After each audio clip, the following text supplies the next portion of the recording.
check ang ating pinamarket yesterday sa ating dumating kanina dito na nag-visit kay Miss Annie. Ayan.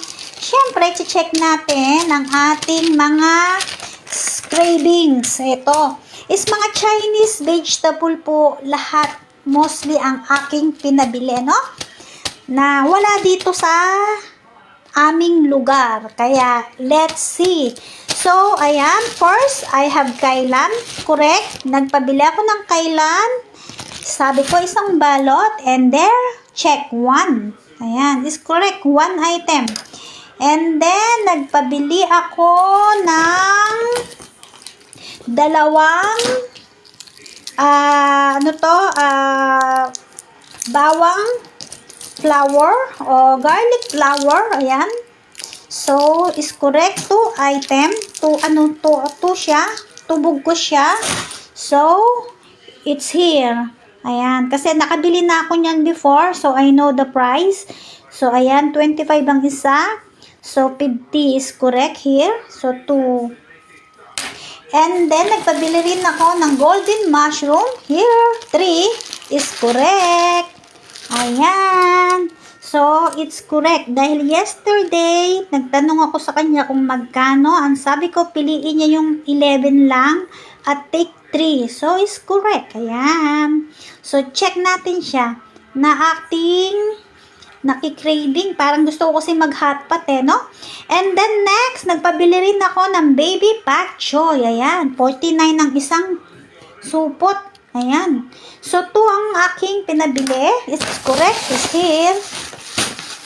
49. 2 pack yan. Ayan. 2 pack. 49 is correct, no? Ayan. So, 49 is here. Correct. Ayan. Check natin. And then next, it's dodo fish. Ayan. Ayan is dodo fish.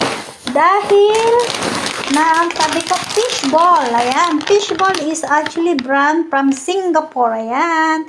And 99 ang sabi niya kahapon. Kaya ayan, 9 is correct. 1 packet. Ayan. Is correct. 99. And then, nagpabili rin ako ng gabi o yam, no? Kasi baka ako magsinigang. Yan, napakasarap ng gabi sa sinigang, di ba? At ang kanyang price is 65 per kilo. Ayan. So, kalahati ang nakuha niya. So, 33. It's correct. Ayan, ang ating gabi. Correct. Ayan ang aking mga item na kahapon pinabili. And next, sabi ko, kumuha siya na any ramen. Is correct. May ramen dito. 1 packet is correct. It's here. Ayan. And then, next, tofu. Sabi ko, kumuha din siya ng silky tofu. 2 pieces. And correct, 25 each. Ayun. 1 and 2. So, tofu. Ayan siya. 25 each. 1. So, it's here. It's correct. 2. May tofu. Silky tofu. Ayan. And next, ano pa yung nandoon? Ayun na lang. So, ito yung tofu. Ito, nagpabili ako ng shot. Ang sabi ko, yung pang shabu-shabu. Pero ang kinuha niya is lamb. It's okay. 1, 2. Sabi ko, take 2. Kaya, kumuha siya ng 2. 1. So, 2. It's correct.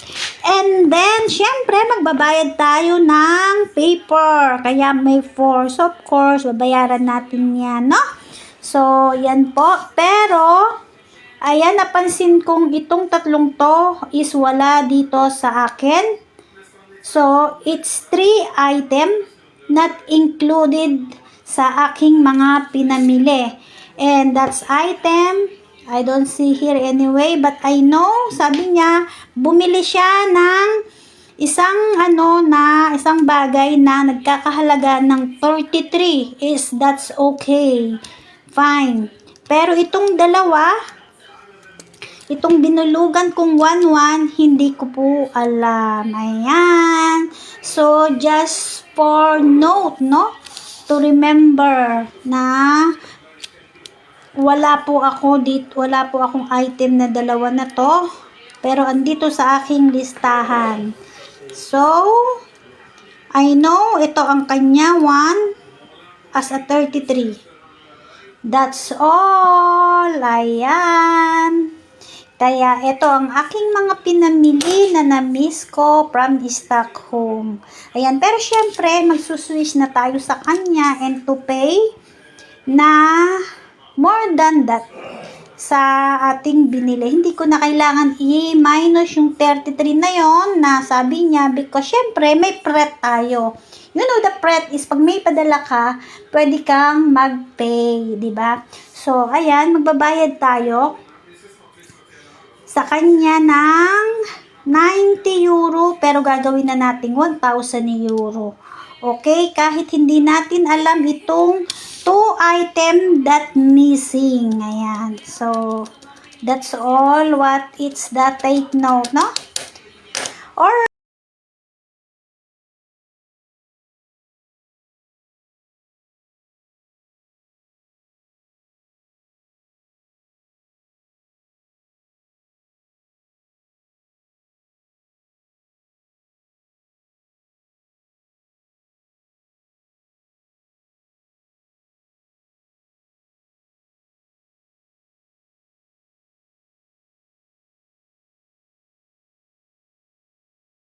gusto ko sanang i-convert ang 90 euro to 900 kronor.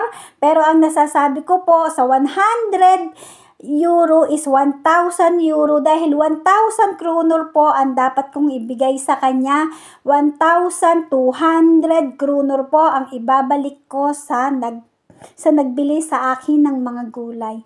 Yun lang po at the correction. Dahil nga po, yung kanyang pera is nasa euro, is not kronor.